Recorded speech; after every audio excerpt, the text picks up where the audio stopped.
Hello students, हम कर रहे हैं क्लास 6 साइंस का क्वेश्चन पेपर है। चलिए स्टार्ट करते हैं। हाफ ईयरली एग्जाम 2024-25 के लिए है ये क्वेश्चन पेपर। फर्स्ट क्वेश्चन है fill in the blanks. First question है the image given below is the of the plant belong. ये जो इमेज है किस प्लांट से बिलोंग करती है? तो ये इमेज बेटा ये बिलोंग करती है आपका वाटर लिली से। किससे बिलोंग करती है?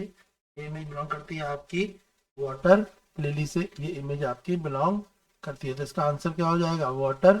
जो फर्स्ट क्वेश्चन है इसका आंसर हो जाएगा आपका वाटर लिली। नेक्स्ट है material that allow light to pass through them partially are called. तो कौन से मटेरियल है जिनमें लाइट जो है थोड़ी लाइट पास होती है, पूरी लाइट पास नहीं होती? देखो, जिसमें पूरी लाइट पास होती है उसे बोलते हैं ट्रांसपेरेंट। जिसमें बिल्कुल लाइट पास नहीं होती उसे बोलते हैं ओपेक। और जिसमें लाइट जो पास होती है मगर बहुत क्लियर पास नहीं होती है तो उसे बोलते हैं ट्रांसलूसेंट। तो इसका आंसर क्या हो जाएगा बेटा? इसका आंसर हो जाएगा ट्रांसलूसेंट। क्या हो जाएगा इसका आंसर? ट्रांसलूसेंट। TRANSLUCENT। तो आंसर क्या हो जाएगा? ट्रांसलूसेंट। तो मटेरियल जिनमें लाइट कैसे पास होती है? पार्सली पास हो, क्लियर पास ना हो मगर पार्सली पास हो, तो उन्हें क्या बोलते हैं? उन्हें बोलते हैं ट्रांसलूसेंट। क्लियर है बेटा? ये बात समझ आ रही है? क्लियर नहीं? यहाँ तो कोई दिक्कत तो नहीं है ना? ठीक है, नेक्स्ट क्वेश्चन है आपका fill ups oil drops and waters are liquid. तो ऑयल और वाटर किस प्रकार के लिक्विड है? तो oil and water both are liquid. तो ऑयल और वाटर दोनों ही क्या कहलाते हैं? लिक्विड कहलाते हैं। तो इसका आंसर हो जाएगा बोथ। क्या हो जाएगा? बोथ हो जाएगा। तो ऑयल एंड वाटर दोनों क्या है? लिक्विड। तो आंसर क्या हो जाएगा? Both. Oil and water both are liquid. Next fill up है आपका dark area formed behind an opaque object when light can not pass through it is called. तो कोई dark area form behind the opaque object, किसी भी opaque object के पीछे कोई dark area अगर बन रहा है तो उसे क्या बोलेंगे? तो उसे बोलते हैं शेडो। तो फोर्थ वाले फिलअप का आंसर क्या हो जाएगा बेटा? फोर्थ वाले का आंसर हो जाएगा शेडो। क्या हो जाएगा? शेडो। SHADOW। स्पेलिंगों का आपको खास ख्याल रखना है बच्चों। ठीक है, नेक्स्ट है फिफ्थ फिलअप से आपका dash is the process of removal of colour from everything. ऐसा कौन सा तरीका है जो हर प्रकार के कलर को रिमूव कर सकता है? उस टेक्निक का नाम, तो आंसर है इसका क्रोमेटोग्राफी। टेक्निक क्या कहलाएगी? क्रोमेटोग्राफी। CH। तो टेक्निक क्या है आपकी? टेक्निक हो जाएगी क्रोमेटोग्राफी। CHROMATOGRAPhy।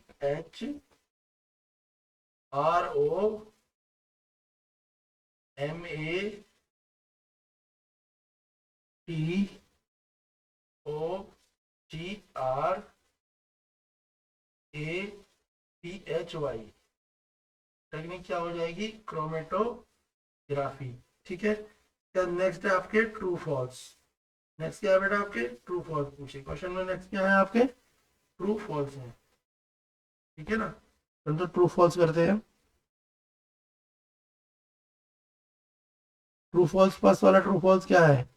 जो फर्स्ट ट्रू फॉल्स है वह ट्रू फॉल्स देख लेते हैं। पहला है stone is a transparent while glass is opaque. तो बोला स्टोन क्या ट्रांसपेरेंट होता है और ग्लास ओपेक होता है, तो ये फॉल्स है। जबकि स्टोन ओपेक होता है और ग्लास से हमें दिखाई देता है, तो फर्स्ट वाला क्या है? फॉल्स है। सेकंड में पूछा है stem absorb water and mineral from soil. क्या स्टेम वाटर और मिनरल जो है मिट्टी से लेती है? तो ये भी फॉल्स है, क्योंकि मिट्टी से पानी कौन लेता है? रूट्स लेती है, ना कि स्टेम लेती है। तो सेकंड वाला भी आपका क्या है? फॉल्स है। क्लियर हो गया? थर्ड में, थर्ड वाला है आपका light travel in straight line. तो ये ट्रू है। लाइट हमेशा कैसे चलती है? स्ट्रेट लाइन में चलती है, जब तक अगर उससे कोई हर्डल ना आए। ट्रू है। फोर्थ में पूछा है sand settle down in the water. क्या सैंड वाटर में सेटल हो जाती है? हाँ, अगर सैंड को पानी में मिलाएंगे, जैसे ही पानी को थोड़ी देर के लिए रखेंगे, सैंड नीचे सेटल हो जाएगी। तो फोर्थ वाला भी आपका क्या है? ट्रू है। फिफ्थ में पूछा है a periscope. A periscope is an instrument used for observe the object from the hidden position. Yes. तो जो, ठीक है, जो प्रिस्कोप होता है वो क्या करता है? वो माइक्रो ऑर्गेनिज्म और उन चीजों को देखता है जो जहाँ पे पहुंचना हमारे लिए मुश्किल होता है। तो फिफ्थ वाला ट्रू है आपका। प्रिस्कोप जो है हिडन चीजों को, हिडन पोजिशनों को देखने में भी हमारी हेल्प करता है। नेक्स्ट है stem conduct water to the leaves. तो ठीक है, स्टेम क्या करता है, पानी को लीव्स तक पहुंचाता है। तो 6 वाला भी आपका ट्रू है, ट्रू फॉल्स आपके हो गए। नेक्स्ट करते हैं हम, नेक्स्ट देख लेते हैं बेटा। तो नेक्स्ट क्या है हमारे, देख लेते हैं, ठीक है ना।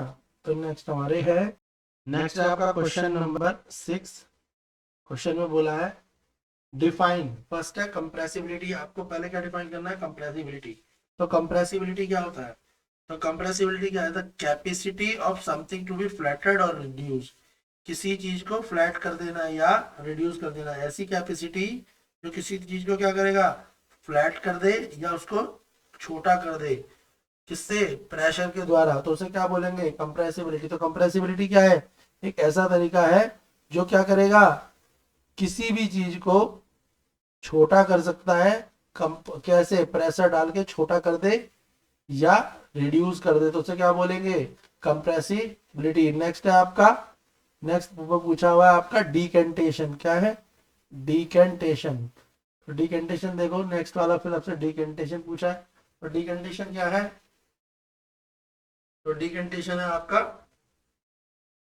डीकेंटेशन इज अ प्रोसेस। ये क्या है, एक प्रोसेस है जो क्या करेगा, डिकेंटेशन इज द प्रोसेस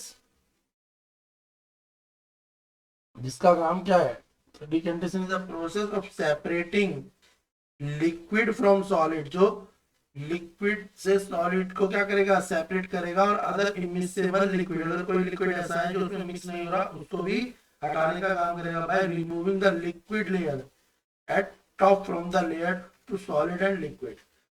ये लिखना है आपने कि डिकम्पोजिशन एक प्रोसेस है जिसमें क्या, जो क्या करेगा, सेपरेट करेगा लिक्विड फ्रॉम सॉलिड। क्लियर है, आपको समझ आ गया। नेक्स्ट देखेंगे आप, नेक्स्ट जो है आपका वो होगा आपका,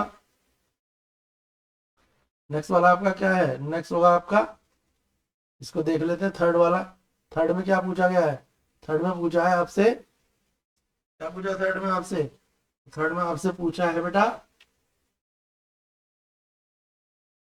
थर्ड में आपसे पूछा है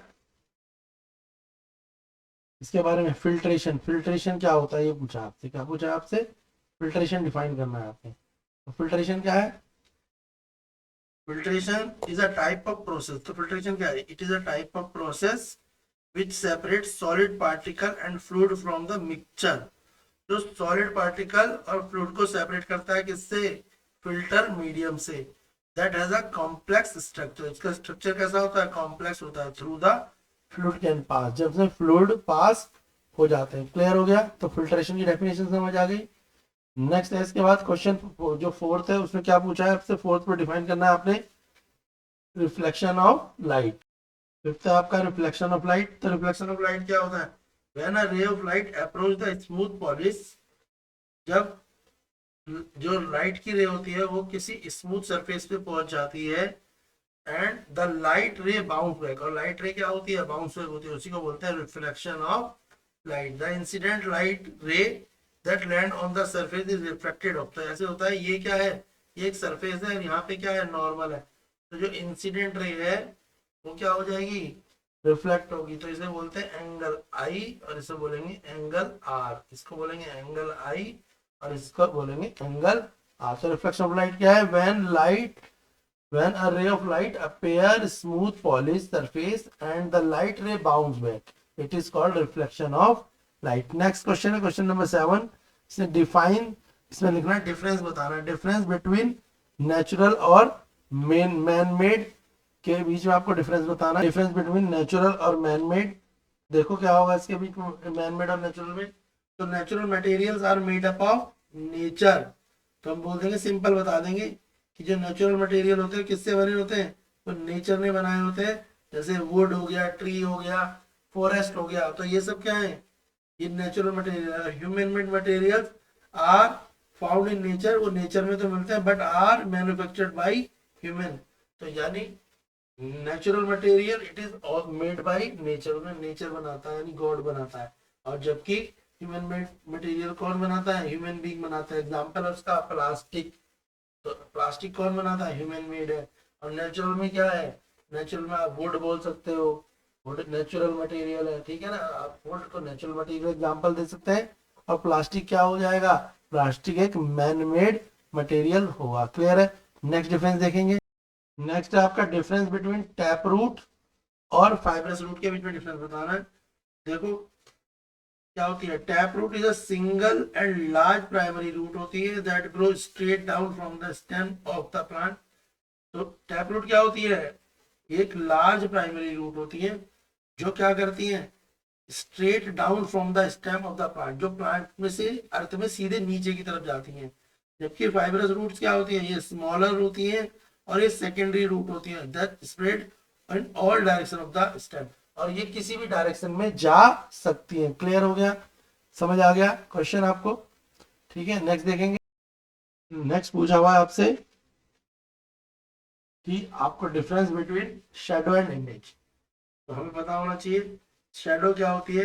we are able to see image when light reflection enter our eye, जब लाइट का रिफ्लेक्शन हमारी आईज में जाएगा तो उसे क्या बोलेंगे हम, इमेज। और in case of shadow no light enter our eyes, तो इमेज में क्या होता है, लाइट हमारी आईज के अंदर एंटर करती है, मगर शैडो में कोई भी लाइट हमारी आईज के अंदर एंटर नहीं करती। नेक्स्ट है इमेज कंटेन कलर्स स्ट्रक्चर, तो इमेज में कलर होता है, कोई भी इमेज होगी तो वो कलरफुल हो सकती है, उसका एक स्ट्रक्चर फिक्स होगा। जबकि शैडो जो होती है उसमें कोई भी कलर नहीं होता, यानी जो शैडो होती है वो ब्लैक होती है। शैडो कैसे होती है, शैडो जो होती है वो ब्लैक होती है, कैसे होती है। और जबकि जो इमेज होती है इट इज कलरफुल, कैसे होती है, वो कलरफुल होती है। क्लियर है ये बात, तो याद रखना। ठीक है, तो जो शैडो होगी वो ब्लैक होगी, इमेज जो होगी कलरफुल होगी। क्लियर है। नेक्स्ट देखेंगे